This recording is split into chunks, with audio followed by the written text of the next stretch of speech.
აჭარის მამულიშვილთა საგვარეულო კავშირის თავმჯდომარე ბათუმში მეჩეთის აშენებაში საფრთხეებს ხედავს. ნიაზ ბოლქვაძის განცხადებით, დღეისათვის არსებული სიტუაცია ორი რელიგიის წარმომადგენლებს შორის ურთიერთობის დაძაბვას უწყობს ხელს. იგი პლებისციტის ჩატარების მომხრე არ არის, რადგან თვლის, რომ ეს პროცესი ადამიანთა დაყოფასა და დაპირისპირებას გამოიწვევს.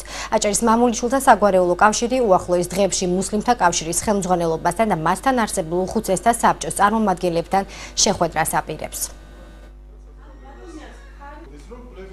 არ მიგვაჩნია სასარგებლოდ, ანუ მუსლიმთა კავშირის, ანუ ვინც არიან ბატონებო გეუბნებით მუსლიმთა კავშირის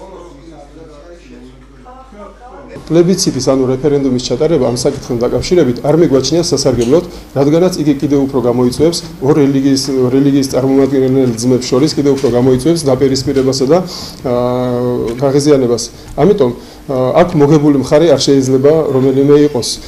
ჩვენ პირველ რიგში ვფიქრობთ უპირველესად ბათუმელებმა უნდა შევძლოთ იმათმა ვინც მეჩეთის მშენებლობის მომხრეა და ჩვენ ვინც ამაში საფრთხეს ხედავს. უნდა შევძლოთ შეხვედრა და ცივი გონებით განსჯა რა არის კარგი ჩვენი ქვეყნისათვის და რა არის ცუდი.